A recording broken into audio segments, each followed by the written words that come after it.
بسم الله الرحمن الرحيم. بسم الله الحمد لله والصلاة والسلام على رسول الله نبينا محمد وعلى آله وصحبه أجمعين ومن تمسك بسنته إلى يوم الدين ثم أما بعد.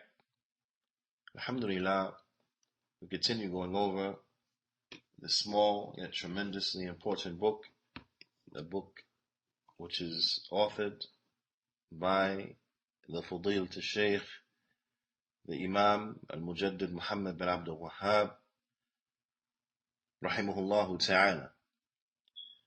The book which is entitled Shurut al-Salah wa Arkanuha, Shurut al-Salah wa Arkaniha wa Wajibatiha. Alhamdulillah,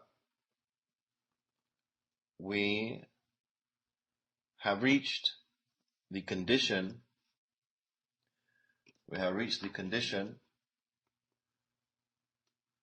of the tuhuriyatul ma wa ibahatu, and that is the purity of the water and the permissibility of the water. The purity of the water and the permissibility of the water. وقال العلامة شيخ عبد المحسن العباد حفظه الله تعالى: طهورية الماء وإباحته هما شيئان. That the purity of the water and its permissibility, then in fact these are two different things. These are two separate items. وَالشيخ رحمه الله تعالى, and the Imam Muhammad bin Abdul Wahhab rahimahullah ta'ala, جعل الشروط عشرة, but he enumerated the conditions for wudu as being 10.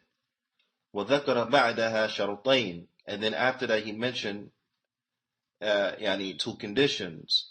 وعلى هذا يكون اعتبار الطهيرة الماء وإباحة شرطا واحدا.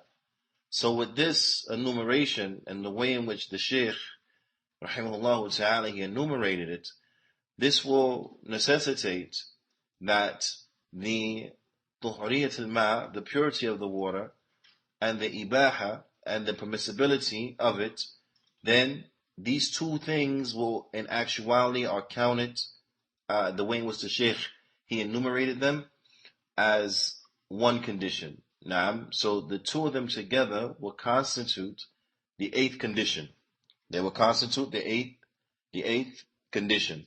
So the 8th condition, shartul thamin, the 8th condition will be tuhuriyatul ma wa ibahatu, the purity of the water and its permissibility. نعم. قال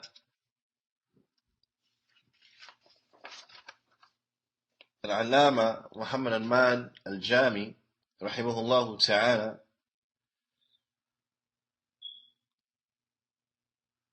Then he says, or prior to that, من الشروط الوضوء, from the conditions of wudu, أن يكون الماء طهورا. From the conditions of wudu is that the water has to be pure. It has to be clean, pure water. And we'll come to see what is intended by that. فالماء إما أن يكون نجسا. He said because water, it will either be one, najis, أو طاهرا, or it will be طاهر. نعم. Or it will be طاهر, water that is clean but cannot be used for purification. أو طهورا, or it will be water that is clean and you can use it for purification. إذن أنواع المياه ثلاثة. So therefore, the categories of water will be three. The categories of water will be three. The first one, ما نجس لا يستعمله لا في الطهارة ولا في شرب. It will be water that is najis. Water that is najis. Naam. And this type of water, it will not be used, not inside of tahara. You can't use it to make tahara. And likewise, it is not to be used to drink. It is not suitable for drinking. Now, it is not suitable for drinking. The second type will be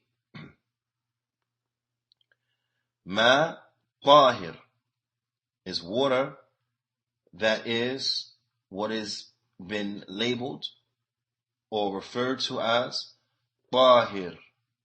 Naam. And this is water that is clean water. يستعمل في غير العبادة. It will be used in other than ibadah. It will be used for other than ibadah. So this is water that is clean, but you don't use it for ibadah.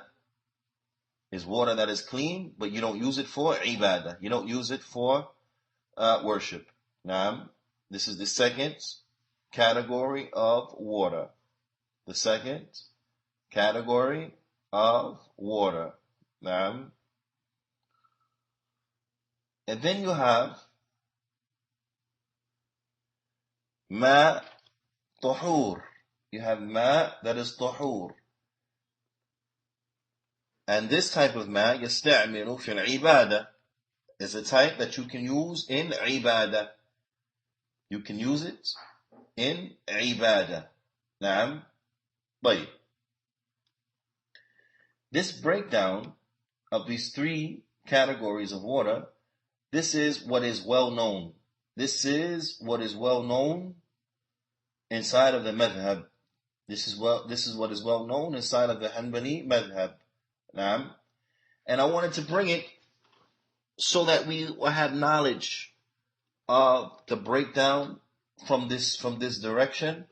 Naam. So we will have knowledge of the breakdown of water as it comes from this direction. Naam. So that we know that it is well known that it is said that water, it breaks down into three categories. That water, it breaks down into three categories. Naam. طيب. However, you will find that the ulama, they have ikhtilaf as relates to this particular issue. There is a ikhtilaf as relates to this particular issue. The qawl rajih, the strongest opinion, is that water, it is of two types. This is the strongest opinion, that water, it is of two types. Naam. And the two types, then they will be as follows.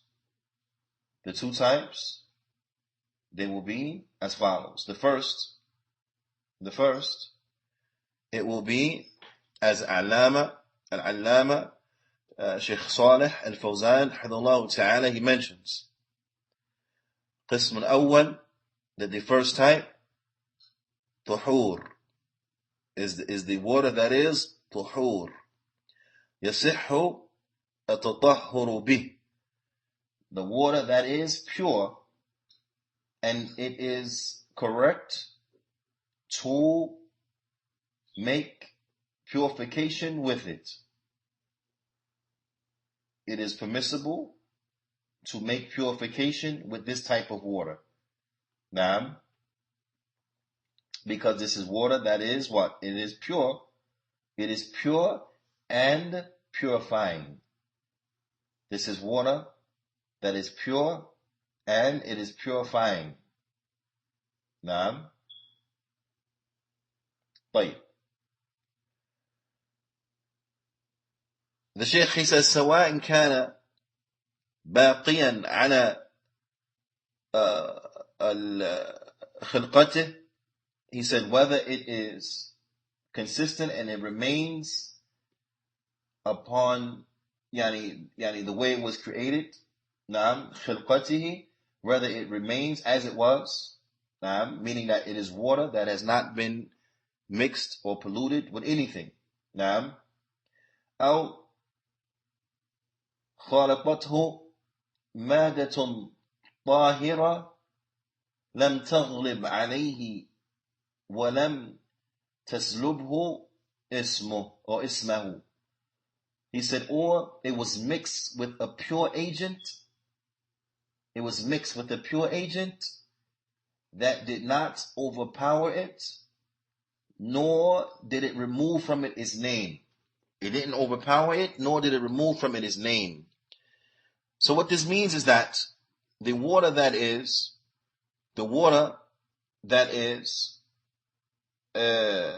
pure and purifying, this is water that either it is unmixed with anything, nothing has mixed with it, naam, or some pure agents mixed with it. What's a pure agent? A pure agent will be like, for example, leaves. If some leaves or some grass and the like fell inside of the water, naam, then if it did not overpower the water, meaning it did not change any of its innate characteristics, so it did not change its smell, nor did it change its color, nor did it change its taste, naam, as long as it did not change its characteristics, then we can use that water. Then it is permissible for us to utilize that water, because its characteristics were not changed. Its characteristics were unchanged. Naam. Or another example, if a small amount, very small amount of tea leaves, for example, fell inside of the water, naam, but it did not change the taste of the water, nor did it change the color of the water, nor did it change the smell of the water, naam, then this type of water also is what? Is permissible. It's permissible to use, because it's still water. Because it's still water. And this is what is meant by the statement of the Shaykh, where he says that, or if it is mixed with a purifying agent that does not overpower it. It is mixed with something that is pure, but it doesn't overpower it. Naam. Because if something were to overpower it, then at that point it wouldn't be permissible to use it. At that point it wouldn't be permissible to use it. Naam. And what is a good rule of thumb as it relates to this is that once the characteristics, they are changed, you will find that the name will change. And this is what is meant by the statement of the Shaykh, Naam, وَلَمْ تَسْلُبْهُ اسْمَهُ, and its name is not altered, its name is not changed. Because, for example, if you take a large amount of tea, and tea is pure, Naam, you take a large amount of tea, and tea within itself is something that is pure. It's not najis, it's not filthy, but it's something that is pure. But the tea, what would it do? It will change the characteristics of the water. So it will change its color, it will change the aroma, its smell, and it will change what? Its taste. Right? So once all of these characteristics have been changed, not only does it change the characteristics of the water, but it changes the name of the water. So now we no longer refer to it as water, but we refer to it as tea. Now, but another example, Kool-Aid or Tang, right? This powdery substance within itself is clean. Now, we can eat it, it's fine, it's edible. But But once it is mixed with water, it will change the characteristics of the water. Once the characteristics of the water have been changed, also the name is thus changed. So now it is not referred to anymore as water, but rather at this point it's called Kool-Aid and it's called Tang. Naam. So this will be an indication of water that we can't use because its characteristics have been changed to an extent that doesn't allow us to be able to use that water. Its characteristics have been changed to an extent that it doesn't allow us to be able to use that water. So the mixing, it has to be mixed with a pure agent that does not change or alter its characteristics. Now, so this will be the first type. Ma tuhur. Pure water. It's pure and it's purifying. Either it's clean and it's purifying. It's clean and it's purifying. Meaning that is as it is, as it was taken out of the well, or as it fell down from the rain, and so on and so forth. Now, or it came from the glacier, or what have you. It's pure water. Has not been changed, has not been mixed with anything. Or it is water that has been changed, or has been mixed with a purifying element that does not overpower it, nor does it change its name. Then this type of water, we're allowed to use it. This type of water, we are allowed to use it. So this is the first category. The second category is qismu thani. Second category is ma najis, is water that is filthy.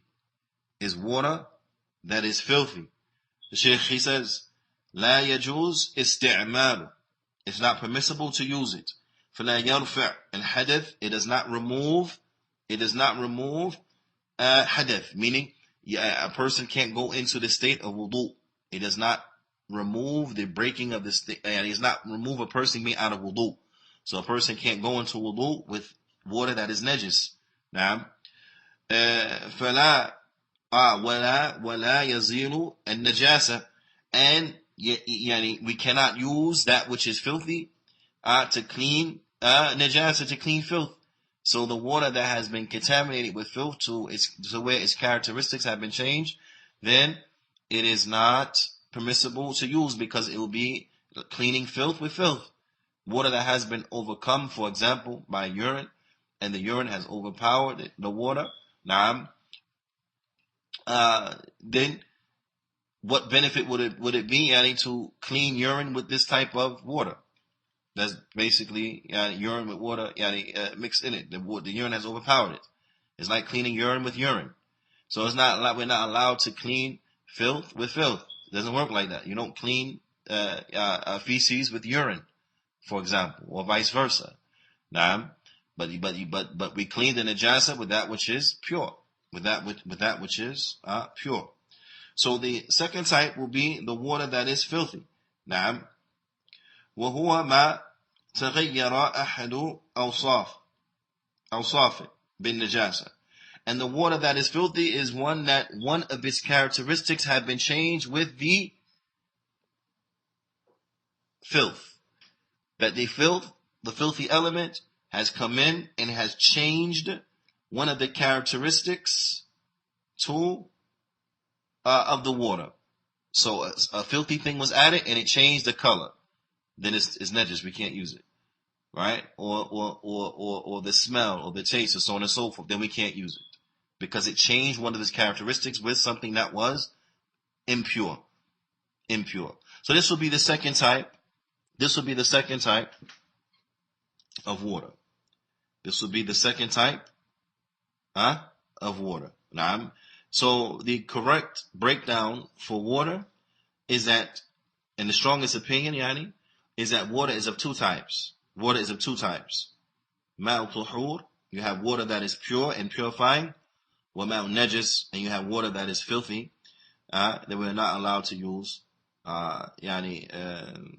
for wudu, and we're not allowed to use it as a cleaning agent because it is filthy. So from the conditions of wudu, we have to use water that is pure. We have to use water that is pure.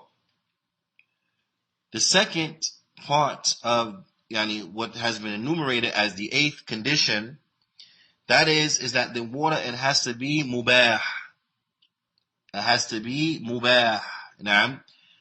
Al-Alama Muhammad Ahmad al-Jami, he says, أن يكون الماء مباحا لا يكون مغصوبا. He said that the water, it has to be permissible, right?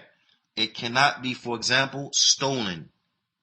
It cannot be, for example, stolen. Now, and if the water is stolen, if a person steals the water, وَتَوَضَّأَ, and he makes wudu, نعم, وَيَتَوَضَّأ بِهِ, and he makes wudu with it, or he makes a ghusl with it, مَا صَحَّ, then it is not permissible. نعم, or his wudu or his ghusl does not count. Now, this is ma'a al-khilaf. This is an issue, this is a point of differing. The ulama, they differ. Some of the ulama, they see it as being a condition, that if the water is not permissible because it was stolen, right? Then if a person makes wudu with that water, then his wudu does not count. Or if he makes a ghusl with that water, then his ghusl does not count. Then his ghusl does not count. Naam. But again, as mentioned, this is a issue of ikhtilaf.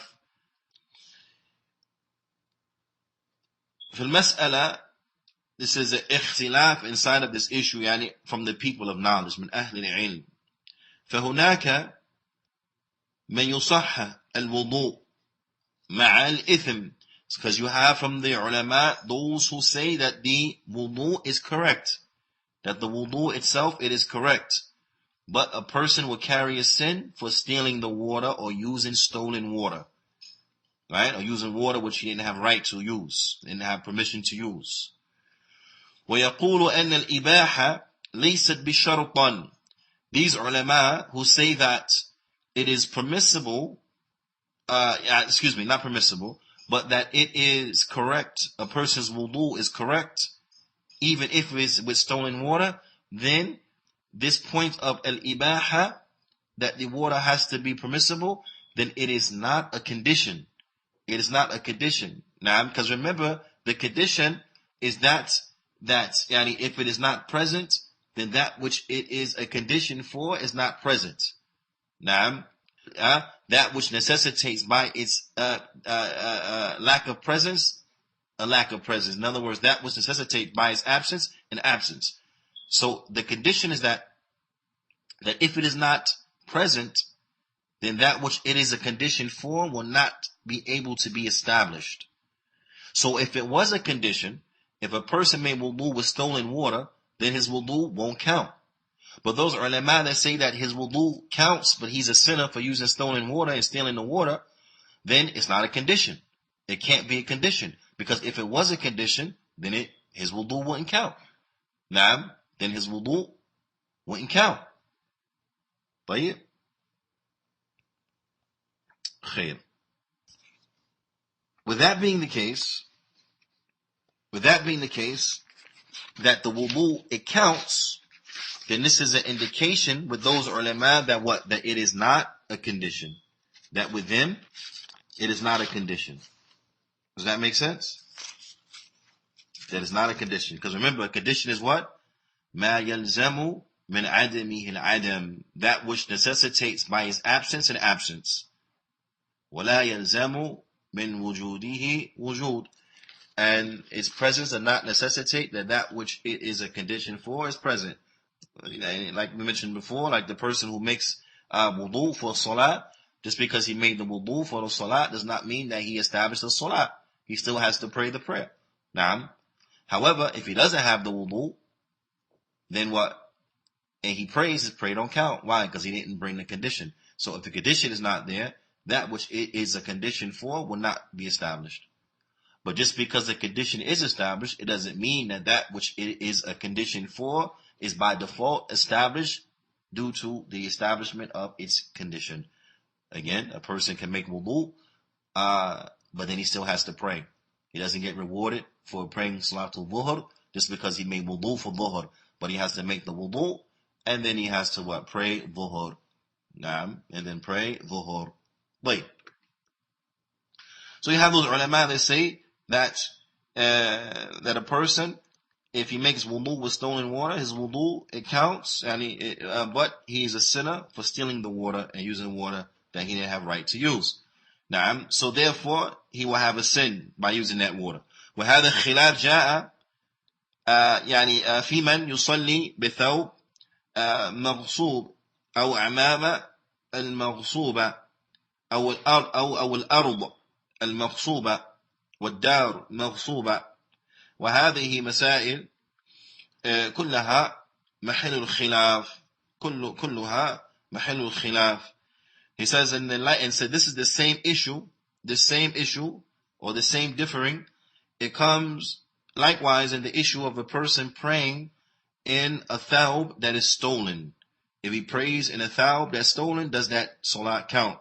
Now you have from the ulama who say that it counts, but he is a sinner. Others say no, it does not count because he's praying in a thawb that is stolen. Now, or a person who prays inside, as Shaykh Abdul Muhsin, he mentions a person who prays inside of a man, and he prays inside of a thawb made out of silk, for example. A man prays in clothing or a thawb that's made out of silk. Does that salat count? The strongest opinion is that it counts, but in a man is a sinner for wearing silk. Now, or likewise, when it enters into the like of this issue, are the people who they pray with a turban that is stolen, or they pray on land that is stolen, or they pray in a structure that is stolen, and so on and so forth. He said all of these are points of differing with the people of knowledge. فيها روايتان في المذهب نفسه. He said in fact you have two narrations inside of the madhab as relates to these issues. You have two narrations inside of the madhab, and what he means by the madhab, he means في المذهب أحمد, in the madhab of Imam Ahmad, the Hanbali madhab. You have a narration in the Hanbali madhab that says it does not count. You have a narration in the Hanbali madhab that says no, it does count, but the person he is a sinner. طيب. The Shaykh, he says وقول الثاني أن إباحة الماء أي كون الماء مباح حلال ليس مغصوبا ليس بشرط لصحة الوضوء ولكنه الواجب على الإنسان أن يتحرى ولو توضأ بالماء المغصوب فالوضوءه صحيح ولكنه يأثم. هذه الرواية هي التي تترجح عندنا. He says, but this, he said, but the second statement that water being permissible and that an individual, he has to use water that is permissible, water that is halal, not stolen. Those who say that it is not a condition for the soundness of the wudu, but rather that a person, he still has to search hard to use good water and water that is permissible and so on and so forth. But in any event, if they were to use water that was stolen, now, and they made wudu with it, then their wudu, it is sound, is correct. Their wudu, it is correct. Now, but they would have committed a sin. By doing so. He said that this statement from the madhab, then this is the statement that with us is the strongest. This is the statement that with us, that with us it is the strongest. أنه يأثم ولكن الوضوء صحيح, that he is a sinner, but his wudu, it is authentic, it is correct. But he carries a sin for using water that was stolen. The Shaykh says, but in any event, al-mas'ala khilafiyya. He said, but this mas'ala, there is a difference of opinion as relates to it. It is a mas'ala khilafiyya. He says, وَقَلَّ مَا تَسْلَمْ مَسْأَلَةُ الْفِقْهِيَّةِ min khilaf wallahu a'lam. He said, but it is very rare that you find an issue of fiqh being an issue that is devoid of a difference of opinion. He said it is very rare and very seldom do you find an issue of fiqh that is devoid of any type of differing of opinion. He says, and Allah knows best. And Allah knows best. And then the Imam, he goes on to the ninth condition. However, we will save that for the next class. Bithnillahi ta'ala. We will save the ninth condition for wudu for the next class. Bithnillahi ta'ala. فنكتفي بهذا القدر. وصلى الله وسلم على نبينا محمد وعلى آله وصحبه أجمعين. وجزاكم الله خيرا.